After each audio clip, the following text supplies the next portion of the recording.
हम पढ़ रहे थे बच्चों एस्टेट के लिए बायोलॉजी, हम टीजीटी के लिए पढ़ रहे हैं, बहुत सारे चैप्टर हो चुके हैं, अलग से आप देखोगे तो प्लेलिस्ट बनी हुई है। केमिस्ट्री हम पहले ही कर चुके हैं, ठीक है, केमिस्ट्री पहले ही कंप्लीट हो चुकी है, टीजीटी की भी हो चुकी है और पीजीटी की भी हो चुकी है।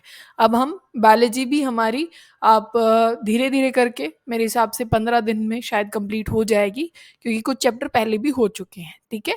आज हमें क्या करना है बच्चों, जिस चैप्टर को आप टिश्यू बोलते हो, प्लांट टिश्यू और एनिमल टिश्यू, पहले हम प्लांट टिश्यू कर रहे हैं, जिसमें अगर आप 11th का चैप्टर देखते हैं तो जो एनाटमी ऑफ फ्लावरिंग प्लांट्स है, क्या है, एनाटमी ऑफ फ्लावरिंग प्लांट्स, वो हम पढ़ेंगे, क्योंकि प्लांट टिश्यू वही होता है और कुछ और टॉपिक्स भी हैं जो इंपॉर्टेंट होते हैं जो हमें पढ़ने हैं। फिर जो अगला होगा वो एनिमल टिश्यू होगा, ठीक है। अब देखो एनाटमी वैसे होता क्या है, जहाँ पे आप इंटरनल स्ट्रक्चर पढ़ते हैं किसकी, क्योंकि आप प्लांट की बात कर रहे हैं तो आप प्लांट की बात करेंगे, पर एनाटमी होता है किसी की भी इंटरनल स्ट्रक्चर को आप तब स्टडी करते हैं तो वो एनाटमी कहलाता है, ठीक है। हम प्लांट टिश्यू की बात करते हैं बच्चों, क्या होता है, एक मेरिस्टेमेटिक टिश्यू होता है और दूसरा परमानेंट टिश्यू होता है। एक क्या होता है, मेरिस्टेमेटिक टिश्यू होता है, दूसरा क्या होता है, परमानेंट टिश्यू होता है। और अगर आप बात करेंगे कि जो मेरिस्टेमेटिक होता है वो अनडिफरेंशिएटेड वहां पे सेल्स होंगी जो क्या कर सकती हैं, डिवाइड कर सकती हैं। मेरिस्टेमेटिक क्या होती है, अनडिफरेंशिएटेड सेल्स होती हैं जिनको अपना अभी कोई प्रॉपर काम नहीं मिला है, जो डिवाइड कर सकती हैं। और परमानेंट टिश्यू क्या हो जाता है बच्चों, ये हो जाता है जो डिफरेंशिएटेड हो जाता है और वो डिवाइड नहीं कर सकता, ठीक है। फिर आप बात करोगे कि जो आप मेरिस्टेमेटिक है वो दो तरीके से मतलब उसकी डिवीजन हो रखी है। एक तो क्या है on the basis of origin और दूसरा क्या है on the basis of location. ये किसके बेसिस में है, ये लोकेशन के बेसिस में है। सबसे ज्यादा मतलब यही पूछे जाते हैं मेरिस्टेमेटिक जो टिश्यू है on the basis of location. जो कौन सा है, एपिकल मेरिस्टेम है, इंटरकैलरी मेरिस्टेम है और लेटरल मेरिस्टेम है। एपिकल जो कि लेंथ को, जैसे आप प्लांट की बात कर रहे हैं तो वो टिप पे प्रेजेंट होता है। अगर पीछे से शोर आ रहा है तो बच्चों घर बन रहे हैं, आप थोड़ा सा इग्नोर कर सकते हैं, ठीक है, गली भी बन रही है और घर भी बन रहा है साथ में, ठीक है। ये क्या है, एपिकल मेरिस्टेम है जो कि टिप पे प्रेजेंट होता है, ठीक है। और ये क्या है, लेंथ बढ़ाने के काम आता है। किस चीज के काम आएगा, लेंथ बढ़ाने के काम आएगा। एक बात और बता देते हैं, जैसे मैंने कहा कि meristematic tissue on the basis of origin भी डिवाइडेड है, तो वो किस तरीके से है, शायद यहाँ लिखा भी होगा बच्चों, यहाँ नहीं लिखा हुआ, चल देखो अभी बता देते हैं। एक क्या होता है, एक होता है प्रो मेरिस्टेम, क्या होता है, प्रो मेरिस्टेम। और एक कैसा होता है बच्चों, प्राइमरी मेरिस्टेम। क्या होता है, प्राइमरी मेरिस्टेम होता है। और एक कैसा होता है, सेकेंडरी मेरिस्टेम होता है बच्चों। क्या होता है, सेकेंडरी मेरिस्टेम होता है। प्रो मतलब जो होता है बच्चों, जो आप एम्ब्रियोनिकल स्टेज में जो आपको मिलता है। प्रो वाला किस में मिलता है, एम्ब्रियोनिकल स्टेज में आपको मिलता है। और जो इनिशियली आपको मिलेगा early in the life of the plant वो होता है प्राइमरी। और जो बिल्कुल तब आप ये कह सकते हैं कि तब वो डेवलप हो चुका है, वो कब मिलेगा आपको, जो आप प्लांट की लेटर लाइफ साइकिल में कहते हैं, तब आपको सेकेंडरी मेरिस्टेम मिल जाता है, ठीक है ना।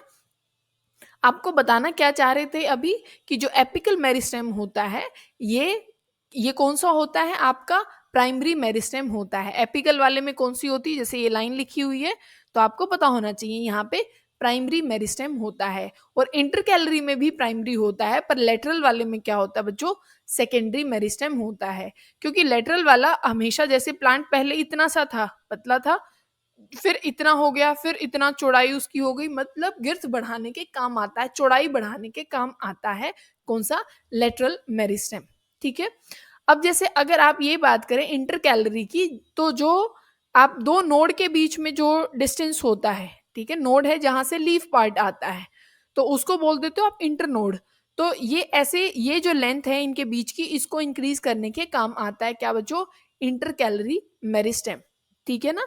और एपिकल मैंने बता ही दिया कि ये टिप पे प्रेजेंट होगा और लेंथ को इंक्रीज करने के काम आएगा, ठीक है ना। ये बात समझ में आ गई होगी। तो ये आपको तीनों ध्यान रखने कि कौन कहाँ पे प्रेजेंट होता है, ठीक है। परमानेंट टिश्यू की अभी हम बात करेंगे कि परमानेंट टिश्यू में देखो, परमानेंट टिश्यू भी एक सिंपल होता है और एक ऐसा होता है बच्चों, कॉम्प्लेक्स होता है। सिंपल वाला जो सिर्फ एक सेल से बना हुआ एक टाइप की सेल्स वहाँ पे मिलेंगी और कॉम्प्लेक्स वाले में एक से ज़्यादा सेल्स मिल जाएंगी, जैसे कि अपना क्या हो जाएगा, जाइलम हो जाएगा और फ्लोएम हो जाएगा। सिंपल वाले में पैरेन्काइमा, कोलेनकाइमा और स्क्लेरेन्काइमा। ठीक है, अभी वही चीज़ें आपको बहुत ध्यान से समझनी है कि पैरेन्काइमा में क्या है। और एक और बात बता देते हैं कि पैरेन्काइमा जैसे स्टोरेज के काम आएगा, पर कोलेनकाइमा एक लिविंग टिश्यू है। कैसा है? लिविंग टिश्यू है जो कि सपोर्ट सिस्टम देता है प्लांट को। और जो स्क्लेरेन्काइमा है, इसकी स्पेलिंग ठीक कर लेना बच्चों, गलत है ये एल आएगा। ठीक है, स्क्लेरेन्काइमा जो है बच्चों, ये भी सपोर्ट के काम आता है। इसका मेजर काम ही क्या है? सपोर्ट करना, प्लांट को प्रोटेक्ट करना, सपोर्ट करना। पर ये एक नॉन लिविंग होता है बच्चों। ये कैसा है? ये नॉन लिविंग होता है, पर ये भी सपोर्ट का काम करता है, पर ये लिविंग होता है। तो आपसे पूछा जाए कि कौन सा ऐसा लिविंग टिश्यू जो कि सपोर्ट सिस्टम का काम करता है प्लांट्स में, तो वो कौन सा होता है बच्चों? कोलेनकाइमा होता है। ठीक है ना? अब ध्यान से देखना, अगर आप पैरेन्काइमा की बात करते हैं तो बच्चों ये क्या है? फर्स्ट इवॉल्व्ड आप फंडामेंटल टिश्यू कह सकते हो। और ये मेजर कंपोनेंट होता है टिश्यू का। आप प्लांट्स में जो देखेंगे उसमें मेजर यही होता है। और जो यहाँ पे जो सेल वॉल होती है बच्चों पैरेन्काइमा की, वो थिन होती है, थिक नहीं होती है। कैसी होगी? थिन सेल वॉल होती है। क्या होती है? थिन होती है। थिन मिलेगी आपको और सेलुलोज की बनी हुई होती है। ये काम की बात है, थिन होगी और सेलुलोज की बनी हुई होती है। ठीक है ना? अब ये फोटोसिंथेसिस के भी काम आता है, स्टोरेज के भी काम आता है और सिक्रीशन के भी काम आता है। तीनों काम करता है बच्चों। क्या है? स्टोरेज भी करेगा, सिक्रीशन भी करेगा और क्या है? फोटोसिंथेसिस भी करता है। ठीक है ना? तो अगर क्या है कि अगर पैरेन्काइमा देखो फोटोसिंथेसिस के काम आ रहा है, स्टोरेज के, जैसे आप जो वाटर प्लांट्स होते हैं ना, जो पानी में रहते हैं और वो फ्लोट करते हैं, है ना? आपने देखा है कि वो फ्लोट करते हैं, तो उनमें पैरेन्काइमा सेल्स में क्या है? एयर ऐड हो जाती है। तो ऐसे सेल्स को आप क्या बोल देते हो बच्चों? एरेन्काइमा बोल देते हो। पैरेन्काइमा क्या हो जाता है?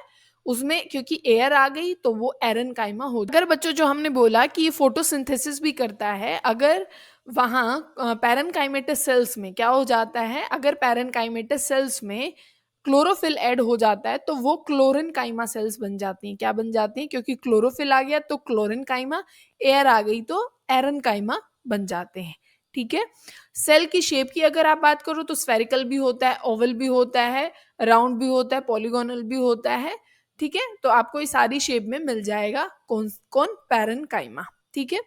फिर अगर आप किसकी बात करते हैं बच्चों? कोलेनकाइमा की बात करते हैं। लिविंग टिश्यू होता है, मैकेनिकल होता है, मतलब सपोर्ट प्रोवाइड कराता है। ठीक है? अब यहाँ पे जो एपिडर्मिस होती है ना बच्चों, क्या होती है? जो एपिडर्मिस होती है उसके नीचे सेल्स प्रेजेंट होती हैं, किसकी? कोलेनकाइमा की। ठीक है? ये चीज भी आपको ध्यान रखनी है, इंपॉर्टेंट है। क्या है? एपिडर्मिस के नीचे आपको मिलेंगी और यहाँ पे होमोजीनियस लेयर मिलेंगी और पैचेस में कोलेनकाइमा मिलता है। क्या मिलेंगे? जैसे पैच आप देखा है, मान लो एक पूरा ऐसे एक सिस्टम है और वहां पे पैचेस के फॉर्म में आपको मिलेगा। ठीक है? एक पैच यहाँ, एक पैच यहाँ पे है और होमोजीनियस लेयर मिलेंगी, एक ही तरीके की सेल्स मिलेंगी।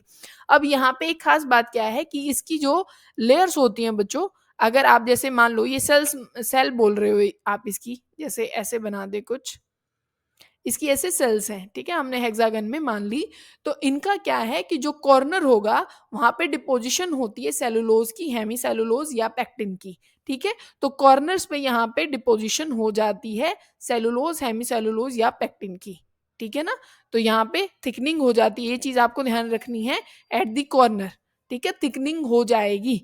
और पैरेन्काइमा थिन होती है, यहाँ पे थिकनिंग होगी सिर्फ कॉर्नर पे। ठीक है? सेल आप वही शेप में, ओवल, स्फेरिकल, ये ज्यादा इंपॉर्टेंट नहीं है। इंटरसेलुलर स्पेस यहाँ पे प्रेजेंट नहीं होता है बच्चों। ठीक है? तो ये चीज भी आपको ध्यान रखनी है और मैंने फंक्शन आपको बता ही दिया कि ये सपोर्ट प्रोवाइड करेगा। ठीक है? और ग्रोइंग के लिए तो ये काम, मतलब सेल्स को ग्रो करने के भी ये काम आता है।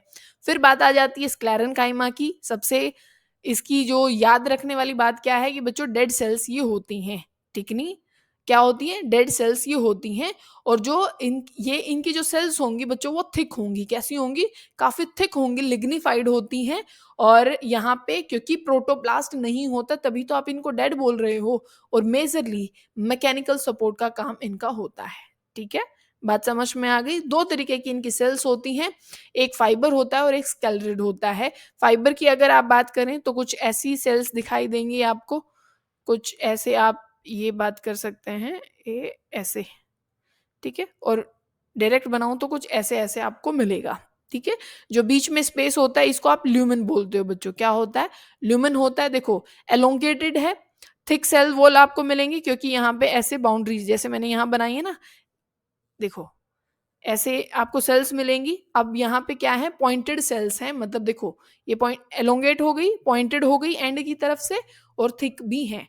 और अगर आप किसकी बात करते हैं बच्चों, स्कैलरेड की होती हैं, तो ये कैसी होती? ऐसे राउंड मिलेगी और यहाँ पे अंदर ऐसे सेल्स मिलती हैं। तो जो यहाँ पे आप ल्यूमेन कहते हो ना, ये बीच में ये स्पेस बहुत कम होता है, ठीक है ना, ये स्पेस जो होगा वो काफी कम होता है। स्कैलरेड स्फेरिकल है, ठीक है, ओवल हो सकता है, सिलेंड्रिकल हो सकता है, और इसकी सेल्स बहुत ज्यादा थिक होती हैं, पर जो ल्यूमेन होता है वो नैरो होता है। ये कहाँ कहाँ मिलता है वो आपको ध्यान रखना है। ये सारा लिखा हुआ है वैसे तो, जो फ्रूट वॉल होती है यहाँ सारा सब कुछ लिखा है। Fruit wall of the nut, seed coat of the जो लेग्यूम्स प्लांट होते हैं, जैसे लिखा है सीड कोट, एक मिनट, ये रहा seed coat of legumes and leaves of the tea, ठीक है। और जो फ्रूट पल्प होता है, ठीक है, वहां सारी जगह भी ये प्रेजेंट मिलेगा, ठीक है, सब कुछ लिखा हुआ है गवावा में भी। तो ये आपकी जो आप ये कह सकते हैं कि बहुत ज्यादा स्ट्रेंथ देने वाला और बहुत हार्ड पार्ट होता है, ठीक है। फाइबर आपने देखा ही होगा, जैसे आपने नारियल देखा है ना, नारियल के जो ऊपर फाइबर होते हैं वो ब्राउन ब्राउन कलर के, तो वो फाइबर से बने हुए होते हैं, ठीक है। और जो उसके अंदर एक बिल्कुल ब्राउन कलर का हार्ड पार्ट प्रेजेंट होता है वो स्कैलरिड होता है, ठीक है। ये बात भी समझने की थी और याद भी रखनी है। फिर अगर आप कॉम्प्लेक्स टिश्यू में बात करते हैं तो जाइलम की बात करते हैं, जो कि एक आप ये कहेंगे कि नॉन लिविंग टिश्यू होता है। कैसा होता है? नॉन लिविंग टिश्यू होता है, पर इसमें एक सेल ऐसी है बच्चों, इसका एक कंपोनेंट ऐसा है जो कि लिविंग है। वो कौन सा है? Xylem parenchyma. कौन सा है? जाइलम पैरेन्काइमा, ये लिविंग है। और ये तीनों की तीनों कैसे हैं बच्चों? ये नॉन लिविंग हैं, मतलब ट्रैकेट भी, वेसल भी और जाइलम फाइबर भी, ठीक है। ये चीज आप ध्यान रखेंगे। फिर अगर आप बात करें तो जाइलम के फंक्शन क्या होते हैं? जाइलम के फंक्शन है एक तो वाटर कंडक्शन में, क्या है? वाटर कंडक्ट करेगा, इन दोनों का काम है वाटर कंडक्ट करने का। जाइलम फाइबर जो कि स्क्लेरन काइमा का पार्ट है, तो वो क्या करेगा? सपोर्ट प्रोवाइड करने वाला है। और पैरन काइमा की बात करोगे तो ये फूड स्टोर करने का काम करेगा। क्या करेगा? फूड को स्टोर करने का काम करता है। फिर ट्रैकेड और वेसल की बात करते हैं बच्चों। यहाँ पे सारा लिखा हुआ है कि ट्यूब लाइक स्ट्रक्चर है, एक बार अच्छे से देख लेते हैं कि क्या है इसमें। देखो अब यहाँ पे ये तो आपको पता ही है कि भाई क्या है, ट्यूब लाइक स्ट्रक्चर ये होती हैं। जैसे एक बारी थोड़ा सा आपको दिखाएं तो ट्रैकेड कुछ ऐसे दिखाई देगा, ये भी पॉइंटेड ऐसे एंड्स होते हैं, और यहाँ पे कुछ कुछ ऐसे आपको नजर आएंगे, ठीक है। अभी आपको पढ़ना है कि किसमें क्या होता है और क्या नहीं होता। देखो अगर आप ट्रैकेड की बात करते हैं तो जैसे आप सबसे पहले ही बोलते हैं भाई एल्गी थी, फिर ब्रायोफाइट आ गए, फिर टेरिडोफाइट आ गए, फिर जिम्नोस्पर्म्स हो गए, फिर एंजियोस्पर्म्स हो गए। तो अगर आप इनिशियली देखते हैं प्रिमिटिव जो वाटर कंडक्टिंग जो एलिमेंट था वो ट्रैकेड है, ठीक है। जो जैसे जिम्नोस्पर्म में या यहाँ तो आपको मिल जाएगा, वेसल भी मिल जाएंगे, पर जैसे टेरिडोफाइट है यहाँ पे आपको ट्रैकेड्स देखने को मिलेंगे। कंडक्टिंग एलिमेंट जो प्रिमिटिव है, एडवांस्ड कौन सा है बच्चों? वेसल है। जैसे जो एंजियोस्पर्म है उसमें सारी एडवांस चीजें मिलेंगी, तो जो वेसल होता है वो एडवांस्ड है, और जो ट्रैकेड है वो कैसा है बच्चों? वो प्रिमिटिव है, ठीक है। जैसे ये आप ट्रैकेड और वेसल की बात कर रहे हैं तो ये प्रिमिटिव है, और जो वेसल है वो कैसा है? वो एडवांस्ड है, ठीक है। और अगर आप ट्रैकेड की बात करते हैं तो इसका जो ल्यूमेन है, जो स्पेस प्रेजेंट होगा वो नैरो होता है, मतलब कम होता है। यहाँ पे कैसा मिलेगा? यहाँ लिख देते हैं, यहाँ लिखा भी हुआ है वैसे तो। ये कैसा होगा बच्चों? नैरो यहाँ पे ल्यूमेन होगा, नैरो होगा ल्यूमेन, ठीक है। और लिग्निफाइड यहाँ पे वोल्स होती हैं, ठीक है। यहाँ पे एडिशन में आपको लिग्निन देखने को मिलेगा। जैसे आप सेलुलोज की एडिशन की बात करते हैं तो यहाँ पे लिग्निन होता है। प्रोटोप्लाज्मा अब्सेंट रहेगा, चाहे वेसल की बात कर लीजिए और चाहे फिर ट्रैकेड की बात कर लीजिए, क्योंकि दोनों ही नॉन लिविंग है, ठीक है ना। और दोनों की जो वॉल्स होती हैं वो लिग्निन उनमें प्रेजेंट होता है। और पिट्स जो है बच्चों वो दोनों जगह मिलते हैं, ठीक है ना। पिट्स, देखो पिट्स का मतलब क्या है? और एक परफोरेशन होता है। मान लीजिए आपके पास ये सेल वॉल है और यहाँ पे लिग्निन लगा हुआ है, ठीक है ना, यहाँ पे क्या लगा हुआ है, लिग्निन लगा हुआ है। तो यहाँ पे अगर ये लिग्निन नहीं है ये बीच में, तो ये तो पिट्स बन गए बच्चों। अगर क्या है, यहाँ पे लिग्निन है और ये आपकी वॉल है, ये लिग्निन है और ये वॉल है, अगर ये पूरा ही ये दोनों चीजें हट जाएं तो ये परफोरेशन बन जाती है। ये क्या है, सिर्फ आपका लिग्निन हट जाता है, कुछ एक लेयर हट जाती है तो वो तो पिट होता है, पर दोनों चीजें हट जाती हैं तो ये परफोरेशन होती है। ये पिट्स हैं और ये परफोरेशन है। ठीक लिख रहे हैं क्या, फोरेशन, ठीक है, ये परफोरेशन है। अब देखो आपको क्या याद रखना है कि अगर आप बात करते हैं ट्रैकिड में, किसमें, ट्रैकिड में अगर आप बात करते हैं तो यहाँ पे परफोरेशन नहीं होती, अब्सेंट होती है परफोरेशन।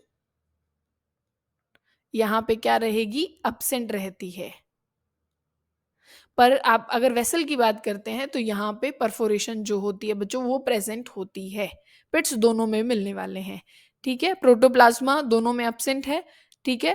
पिट्स दोनों में प्रेजेंट है, परफोरेशन एक में अब्सेंट है। किस में अब्सेंट है, जो कि आप बात कर रहे हैं ट्रैकिड में, ठीक है। और ये एंजियोस्पर्म्स जो मैंने कहा कि जो फ्लावरिंग प्लांट्स होते हैं उनमें प्रेजेंट होता है, ठीक है। ये चीज आप पढ़ ही चुके हैं कि ये सपोर्ट के लिए होगा। और ये यहाँ पे क्या होगा, जो आपको जो भी चीजें स्टोर करनी है, फूड मटेरियल करना है, स्टार्च को, फैट को, जिस चीज को भी आप स्टोर करेंगे वो चीज आपको यहाँ पे मिल जाएगी, ठीक है।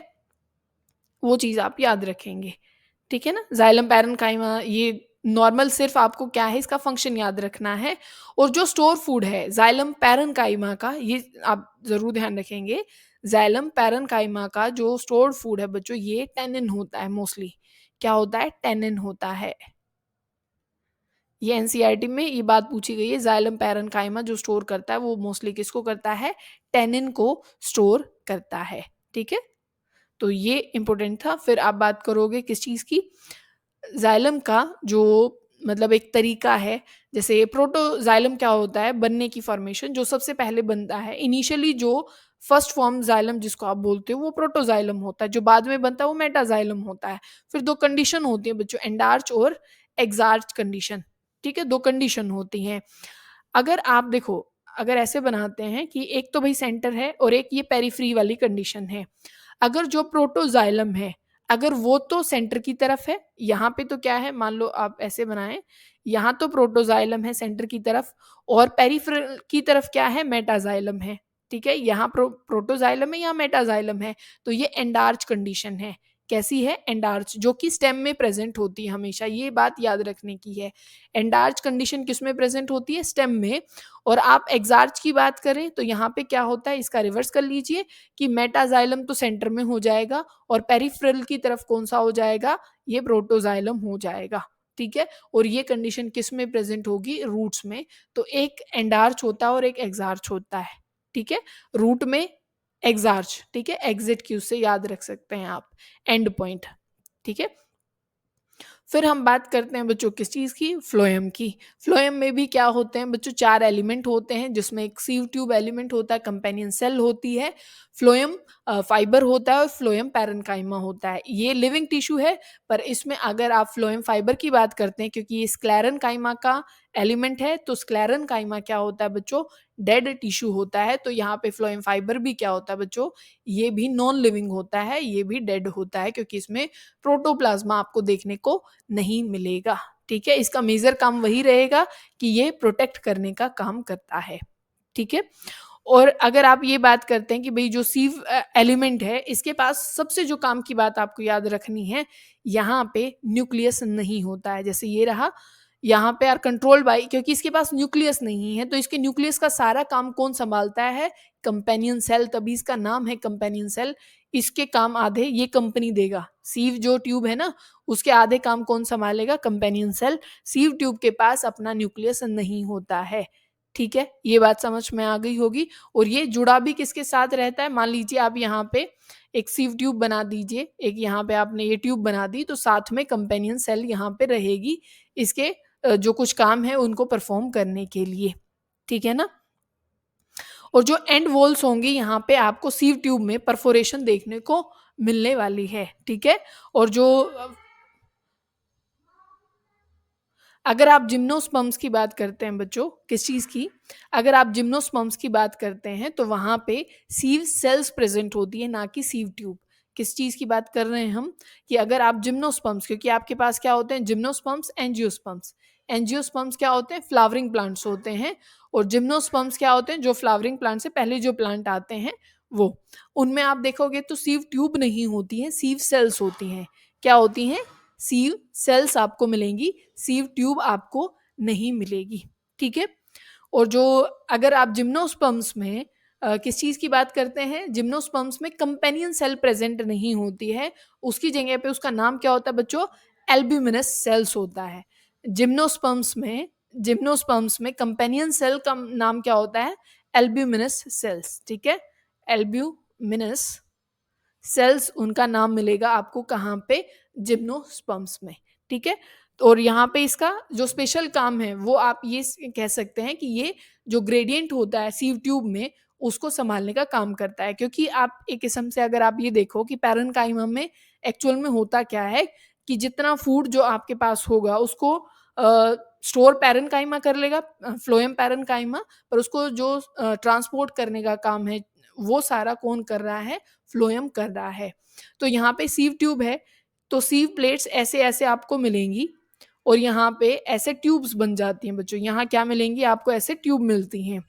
तो कंपेनियन सेल यहाँ पे ग्रेडियंट बनाती है, क्योंकि यहाँ पे वाटर होता है। क्योंकि आपको क्या बनाना है? Concentration, higher concentration to the lower concentration कोई चीज आती है, तो यहाँ पे जो प्रेशर ग्रेडियंट को संभालने का जो काम है सीव ट्यूब का, वो कंपेनियन सेल यहाँ पे करती है, ठीक है।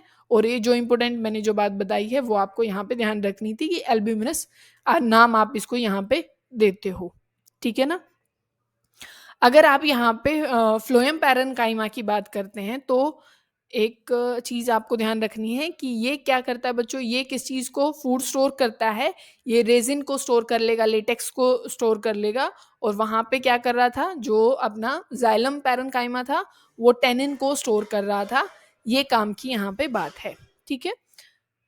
यहाँ पे भी सेम कंडीशन है बच्चों, प्रोटोफाइलम और मेटाफ्लोएम जो है, ठीक है ना। प्रोटोफ्लोएम और मेटाफ्लोएम, ये पहले बनेगा और ये क्या है? बाद में बनने वाला है, ठीक है। फिर अगर आप टिश्यू सिस्टम की बात करते हैं तो तीन तरीके के आपके पास प्रेजेंट मिलेंगे। एक एपिडर्मल टिश्यू सिस्टम होता है बच्चों, एक वस्कुलर टिश्यू सिस्टम होता है, और एक ग्राउंड टिश्यू सिस्टम होता है। कौन कौन से? एपिडर्मल, फिर वस्कुलर वाला, और एक कौन सा होता है? Ground tissue system. Ground tissue system आपको अभी कौन सा पढ़ना है? एपिडर्मल वाला पढ़ना है, जिसमें आपको जो मोस्टली जो स्टोमेटा है उसके बारे में आपको पता होना चाहिए, ठीक है। और चीज़ें भी अभी अब हम देखेंगे जो काम की बातें हमारे लिए। देखो, जो आउटर मोस्ट लेयर होती है वो एपिडर्मिस होती है, ये हमें पता है। जो आप क्या मिलेगी आपको? आउटर मोस्ट सेल मिलेगी। और यहाँ पे एपिडर्मल जो सेल्स होती हैं बच्चों, इनका जो साइटोप्लाज्मा होता है वो स्मॉल होता है, और वैक्यूल कैसा होता है? जो स्पेस होता है वो ज्यादा प्रेजेंट होगा, ठीक है। और जो सेल्स होती हैं वो कॉम्पैक्टली मतलब अरेंज होती हैं, ठीक है। कंटिन्यूस मैनर बोले मैनर में आपको मिलेंगे, कंटिन्यूस अरेंज मिलेंगे आपको। और एपिडर्मिस में जो अ, आप ये कहेंगे कि जो सेल्स होती हैं वहां पे एक वैक्सी लेयर वहां पे आपको मिलेगी, ठीक है ना, जिसको आप क्यूटिकल बोलते हो, ठीक है। ये चीज लिखी, waxy thick layer outside the epidermis prevent the loss of the water, ठीक है ना। ये यही काम करती है, जो क्यूटिकल आप इसको बोलते हो, क्योंकि यहाँ पे एक वैक्सी सब्सटेंस अगर लग गया सेल्स के ऊपर तो जो लॉस ऑफ वाटर है वो क्या हो जाएगा? कम हो जाएगा, ठीक है। जो क्यूटिकल होता है बच्चों, ये चीज ध्यान रखनी है, जो क्यूटिकल होता है वो अब्सेंट होता है रूट्स में नहीं होता, क्योंकि इसका तो एब्जॉर्प्शन का काम है ना। यहाँ भी क्यूटिकल लग गया तो पानी नहीं आएगा, तो क्यूटिकल जो होता है वो रूट्स में क्या होता है बच्चों? एब्सेंट होता है, ठीक है। फिर अगर आप स्टोमेटा की बात करते हैं, ये स्टोमेटा है। अगर आप दो प्लांट्स जानते हैं, एक मोनोकोट होता है और एक कैसे होते हैं बच्चों? डाइकोट होते हैं। मोनोकोट और डाइकोट होते हैं। अगर आप किस में बात करते हैं? डाइकोट में, तो वो बीन शेप का होता है। ये जो स्ट्रक्चर आपको दिख रही है बीन शेप का आपको दिखेगा, ये डाइकोट प्लांट्स में होता है। पर अगर आप स्टोमेटा की बात करते हैं किसमें? मोनोकोट में, तो वो कुछ ऐसे डंबल शेप दिखाई पड़ेगा आपको, ठीक है ना, ऐसे। इन डमलों को पैरालिसिस हो रखा है। तो ये डंबल शेप किसमें मिलेगा आपको, ये मोनोकोट प्लांट्स में देखने को मिलता है। तो आपसे पूछा जाए बीन शेप जो स्टोमेटा होता है वो मोनोकोट में होता है कि डाइकोट में होता है, तो डाइकोट में होता है। ठीक है, तो ये चीज आपको ध्यान रखनी है। फिर जो एपिडर्मल अपेंडिजेस आप इनको बोलते हो बच्चों, जैसे एपिडर्मल हेयर हैं या फिर ट्राइकोम्स हैं। तो अगर आप रूट हेयर्स की बात करते हैं बच्चों, क्या है, एक मिनट यहाँ लिख देते हैं, ये भी लिखे हुए हैं, दोनों चीजें लिखी हुई हैं। अगर आप किस चीज की बात करते हैं, रूट हेयर्स की बात करते हैं, तो वो यूनिसेलुलर होते हैं। कैसे होते हैं, यूनिसेलुलर होते हैं और वाटर को क्या करते हैं, एब्जॉर्ब करने का काम करते हैं, एब्जॉर्ब करते हैं। और अगर आप ट्राइकोम्स की बात करते हैं, जो यहाँ पे लिखा हुआ था, ठीक है, किस चीज की, ट्राइकोम्स की, तो ये किस में प्रेजेंट होती हैं बच्चों, ये जैसे आपको स्टेम में मिलेंगी, स्टेम ट्राइकोम्स आप इनको बोलते हो स्टेम पे। और ये मल्टी सेलुलर होती हैं। रूट जो हेयर्स होते हैं वो यूनिसेलुलर होते हैं, वाटर को एब्जॉर्व करेंगे। और ये क्या करते हैं ट्राइकोम्स, ये प्रिवेंट करते हैं वाटर लॉस को। ये क्या करेंगे, प्रिवेंट करेंगे कि पानी जो है उसका लॉस ना हो। ये ब्रांच्ड भी हो सकते हैं और ये कैसे हो सकते हैं, अनब्रांच भी हो सकते हैं, आपको दोनों कंडीशन में मिल जाएंगे। तो इनको आप क्या बोलते हो, ट्राइकोम्स बोलते हो। ठीक है, एक ये चीज भी आपको याद रखनी है बच्चों, ये भी बहुत ज्यादा इंपॉर्टेंट है। वस्कुलर बंडल जो हमने बोला कि जाइलम और फ्लोएम, जो कि हम दोनों पढ़ चुके हैं, इसमें दो अरेंजमेंट होती हैं। एक को आप रेडियल बोलते हो, ठीक है ना, और एक आप क्या बोलते हो, उसको कंजॉइंट बोलते हो। रेडियल में क्या होता है, आपके पास जाइलम और फ्लोएम है ना, ठीक है, जैसे यहाँ बना भी रखा है कि भाई ये जाइलम हो गया, नेक्स्ट आपको फ्लोएम मिल जाएगा, फिर जाइलम हो जाएगा, फिर फ्लोएम आ जाएगा, जाइलम फ्लोएम, ये अरेंजमेंट, ठीक है ना। जैसे ये जाइलम आ गया, ये फ्लोएम आ गया, ये जाइलम आ गया, ये फ्लोएम, तो ये रेडियल अरेंजमेंट होती है। ठीक है, कंजॉइंट में आपको कैसे देखने को मिलेगा, कंजॉइंट में आपको ऐसे देखने को मिलता है, ऊपर और नीचे पोजीशन जो होती है, कि बीच में आपको कैम्बियम मिल जाता है। क्या मिल जाएगा, कैम्बियम मिल जाएगी, और यहाँ पे फ्लोएम होता है, और यहाँ पे क्या हो जाता है बच्चों, ये जाइलम हो जाता है। अगर कैम्बियम प्रेजेंट नहीं है, अगर कैम्बियम प्रेजेंट नहीं है और सिर्फ ये अरेंजमेंट है कि ऊपर फ्लोएम है और नीचे ये जाइलम है, तो ये भी दो अलग सिस्टम बन जाते हैं। पहली बात तो इस अरेंजमेंट को आप कंजॉइंट अरेंजमेंट बोलते हो, ठीक है, वस्कुलर टिश्यू सिस्टम जो आप बात कर रहे हो, अगर ऐसे अरेंजमेंट है तो ये रेडियल है। अगर ये ऊपर और नीचे वाला सिस्टम है तो ये क्या हो जाती है, कंजॉइंट हो जाती है। पर जैसे मैंने कहा कि अगर बीच में कैम्बियम आ गई, जो कि एक ग्रोथ वाला सिस्टम है, सेकेंडरी, जो ग्रोथ कराने के काम आता है, तो अगर वहां पे कैम्बियम प्रेजेंट है तो वो ओपन सिस्टम कहलाता है। कैसा है, ओपन कंजॉइंट सिस्टम कहलाता है, और या ओपन ओपन वस्कुलर सिस्टम आप कह सकते हो। और अगर ऐसा है, कैम्बियम आपकी प्रेजेंट वहां पे नहीं है, तो ये क्लोज्ड सिस्टम कहलाता है। और यहाँ पे एक चीज ध्यान रखेंगे कि ये किसमें प्रेजेंट होता है, मोनोकोट में, और ओपन सिस्टम किसमें प्रेजेंट होता है बच्चों, डाइकोट प्लांट्स में। ठीक है ना, मोनोकोट में आपको पता होगा ना, जहाँ पे पैरेलल विनेशन होती है, जैसे आप गेहूं को बोल सकते हो, चावल को बोल सकते हो, केले को बोल सकते हो, या फिर और अगर आप आम का पेड़ देखते हो तो वो एक कैसा प्लांट है, डाइकोट प्लांट है। ठीक है, आप लीफ की विनेशन से पहचान सकते हो। अब देखो, जो आपको किसमें है, ग्रास में भी जो दिखाई देती है या केले के पेड़ में आपको दिखाई देती है, तो वहां पे लीफ में आपको ऐसी अरेंजमेंट मिलेगी, पैरेलल विनेशन देखने को मिलती है, पैरेलल ऐसी लाइंस देखने को मिलेंगी। और ग्रास में भी आप ऐसे देखते हो तो बिल्कुल सीधी ऐसी ऐसी लाइनें देखने को मिलती हैं, तो ये पैरेलल विनेशन होता है। ठीक है ना, तो ये चीज आपको समझ में आ गई होगी कि कैम्बियम बीच में है तो ये ओपन है, और दूसरा अगर कैम्बियम नहीं है तो ये क्या कहलाता है, ये क्लोज सिस्टम कहलाता है, जो कि मोनोकोट में प्रेजेंट होता है। ठीक है, फिर अगर आप ग्राउंड जो सिस्टम है, अगर सिर्फ उसको पढ़ना चाहें कि वो क्या होता है, ग्राउंड टिश्यू सिस्टम, तो यहाँ पे सारे टिश्यू होंगे, किसको छोड़ करके, एपिडर्मिस और वस्कुलर बंडल को छोड़ करके। ग्राउंड टिश्यू सिस्टम क्या होता है, सारे टिश्यूज आपको मिल जाएंगे, मतलब पैरन काइमा होगा, कोलन काइमा होगा, स्क्लेरन काइमा होगा, इन सबको मिला के ग्राउंड टिश्यू सिस्टम बनता है। पर आप किसको काउंट नहीं करेंगे वहां पे, एपिडर्मिस और वस्कुलर बंडल को वहां पे काउंट नहीं करेंगे। फिर एक जनरल वैसे टर्म है, आपको पता होना चाहिए, मीजोफिल सेल्स क्या होती है। मीजोफिल सेल्स क्या होती है बच्चों, जहां पे फोटोसिंथेसिस होता है। मैंने तब फोटोसिंथेसिस चैप्टर हमने पढ़ा, तब भी आपको वहां पे पढ़ाया गया था। ठीक है ना, और वैसे आपकी जो और काम की बातें हैं, एक बारी वो पढ़ा देते हैं। वैसे ये जो डाइकोट मोनोकोट में जो डिफरेंसेस हैं, एज सच कभी पूछे नहीं गए हैं, पर यहाँ पे आपको नोट्स में वैसे मिल जाएँगे, एक बार आप रीड ज़रूर कर सकते हैं। तो उसमें जो काम की बात है मैं वो आपको बता सकती हूँ। जैसे एक तो रूट और स्टेम का तो मैंने बता ही दिया आपको, ठीक है ना? तो जो कुछ मेन जो चीज़ें हैं, एक तो आप वो पढ़ेंगे और ज़्यादा आपको पढ़ने की ज़रूरत नहीं है इसमें, ठीक है? 1 मिनट बच्चों, हाँ, आपको ये याद रखने हैं, स्प्रिंग वुड, ऑटम वुड और ये हर्ट वुड और ये सैप वुड वाला, ये आपको पढ़ना है। देखो स्प्रिंग वुड में क्या होता है बच्चों, जैसे मान लीजिए आप एक ऐसे वुड मान रहे हैं, इसमें इसको अर्ली वुड का नाम दिया जाता है और ऑटम वुड को क्या नाम दिया जाता है, इसको लेट वुड का नाम दिया जाता है। इसमें कैम्बियम स्प्रिंग वुड जो होती है, इसमें क्या है, कैम्बियम एक्टिव होती है और यहाँ पे ज़्यादा एक्टिव नहीं मिलेगी और यहाँ पे जो आपके जो जाइलम के जो एलिमेंट्स हैं वो बहुत ज़्यादा मिलते हैं, क्योंकि सारा वाटर स्टोर वाला सिस्टम है या जो वाटर ट्रांसपोर्ट का सिस्टम है सारा जाइलम का, तो यहाँ पे वो कंटेंट क्या है, आपको ज़्यादा मिलने वाले हैं और यहाँ पे वेसल और वो बहुत ज़्यादा कैविटी के साथ आपको मिलेगा, ठीक है? क्योंकि वहाँ स्पेस ही है, पानी वहाँ पे जाना है, तो इसी वजह से जाइलम और कैविटी बहुत ज़्यादा हो जाती हैं, जिसकी वजह से उसका कलर लाइट रहता है और डेंसिटी भी लो रहती है।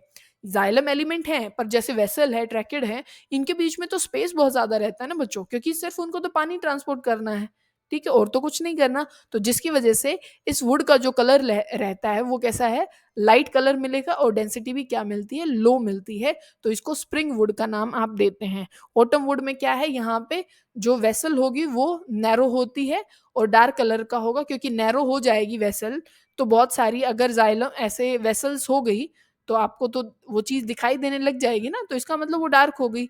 यहाँ पे क्या थी, कैविटी बहुत ज़्यादा बड़ी थी, ठीक है ना? तो इसी वजह से ये डार्क हो जाती है और हाई डेंसिटी आपको मिलने वाली है, ठीक है?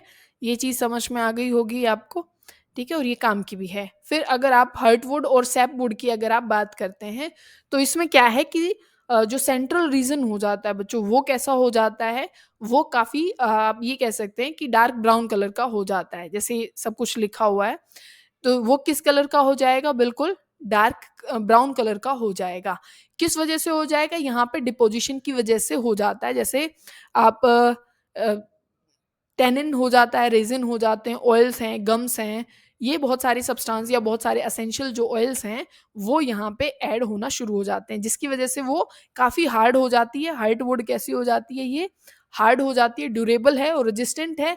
किससे? आप ये कह सकते हैं कि जो माइक्रोब्स हैं, माइक्रो ऑर्गेनिज़्म है या इंसेक्ट है, उनके लिए रेजिस्टेंट हो जाती हैं। वाटर कंडक्शन अब ये नहीं कर सकती, ठीक है? वाटर कंडक्शन नहीं कर सकती क्योंकि काफ़ी हार्ड हो चुकी हैं और मैकेनिकल सपोर्ट ये वुड या जो ये स्टेम में जो वुड हो गई ना, ये मैकेनिकल सिस्टम प्रोवाइड करेगी, वाटर कंडक्शन का काम नहीं कर सकती है, ठीक है? और इसमें पता है ऐसा क्यों होता है बच्चों? क्योंकि सारा जैसे ये वुड है, तो जाइलम का सारा कंटेंट सेंटर की तरफ आ जाता है। किसकी तरफ आ जाता है? सेंटर की तरफ और सेंटर की तरफ वो बिल्कुल मतलब एक किस्म से जो अभी मैंने सारा सब कुछ बताया कि सेंटर पार्ट में सब कुछ इकट्ठा हो जाएगा, हार्ड होना शुरू हो जाएगा। जो टेनिन है, क्योंकि आप जाइलम में पैरेन्काइमा भी तो होता है ना, जो स्टोर करता है टेनिन को, तो ये माइक्रोब रेजिस्टेंट होते हैं। पर सैप वुड में क्या होता है कि ये पेरिफ्लर जो रीजन होता है, पेरीफ्री वाला, वहाँ पे होते हैं, तो जिसकी वजह से आपको सेंटर में क्या है, लाइट कलर कलर देखने को मिलेगा। यहाँ पे वाटर कंडक्शन होती है। मैकेनिकल सपोर्ट का इनका एज़ सच कोई काम होता नहीं है, जिसको आप सैपवुड का नाम देते हो। ये चीज़ इम्पोर्टेंट है और आपको याद रखनी है, ठीक है? अगर आप पढ़ना चाहें तो इसमें लीफ के जो कुछ चीज़ें हैं, हाँ, ये इम्पोर्टेंट पॉइंट है बच्चों, ये आपको याद रखना है। क्या है कि 2 तरीके की लीफ हैं, जिसमें आप क्या पढ़ रहे हो, डाइकोट और मोनोकोट को पढ़ रहे हो। डाइकोट वाला डी, और ये इससे डी से याद रखेंगे कि डाइकोट को डोर्सो वेंट्रल आप बोलते हो और मोनोकोट वाली लीफ को आप क्या बोलते हो, आइसो बाइलेटरल बोलते हो। इससे याद हो गया तो दूसरी तो आप अपने आप निकाल लोगे कि मोनोकोट को आइसो बाइलेटरल बोलते हो और इसको डोर्सो वेंट्रल बोलते हो। यहाँ पे स्टोमेटा डाइकोट वाली में कम होते हैं बच्चों।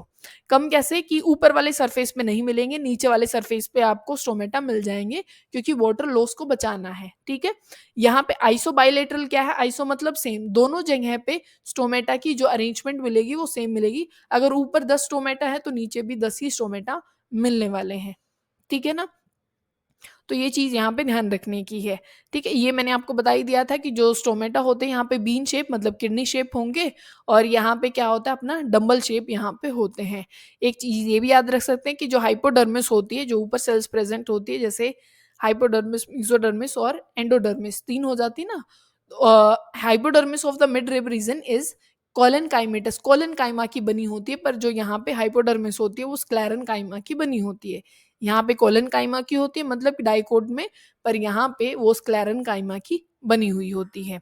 ठीक है, तो ये कुछ जो चीजें हैं जो आपको याद रखनी है। और एक टर्म ये जो ये वाला पार्ट है बच्चों, कॉर्क, कॉर्क कैम्बियम वाला, ये भी इंपॉर्टेंट है। इसमें क्या है, जैसे आप कॉर्क कैम्बियम की बात करते हो तो इसको फेलोजन बोलते हो। कॉर्क कैम्बियम को क्या है, कॉर्क कैम्बियम को आप क्या बोलते हो, फेलोजन बोलते हो। सिर्फ कॉर्क की अगर आप बात करें तो इसको फैलम बोला जाता है। किसको, कॉर्क को सिर्फ फैलम बोला जाता है और कॉर्क कैम्बियम को फेलोजन बोला जाता है। और जो सेकेंडरी कॉर्टेक्स हो जाता है बच्चों, इसको फेलोडर्म बोला जाता है। अब इन सबको मिला के फेलोजन, फैलम, फेलोडर्म, इसको पेरिडर्म का नाम दिया जाता है। मतलब कॉर्क कैम्बियम जो कि सेल मतलब डिवाइड जहां पे करेंगी और सेल्स बनेंगी वहां पे, प्लस में कॉर्क मतलब कॉर्क कैम्बियम, प्लस में कॉर्क जिसको आप फैलम बोल रहे हो, और सेकेंडरी जो कॉर्टेक्स है जिसको आप फेलोडर्म बोल रहे हो, सबको मिला के पेरिडर्म का नाम दिया जाता है। ठीक है, आपको या तो आज इसका लिंक मिल जाएगा बच्चों डिस्क्रिप्शन में इन नोट्स का, टेलीग्राम पे आज पता नहीं शेयर नहीं हो रहे हैं, मैंने 3-4 बार कर लिए हैं, या पता नहीं वो शो नहीं हो रहा नेट की वजह से क्या है, तो ये चीज़ आप पढ़ लेंगे। ठीक है,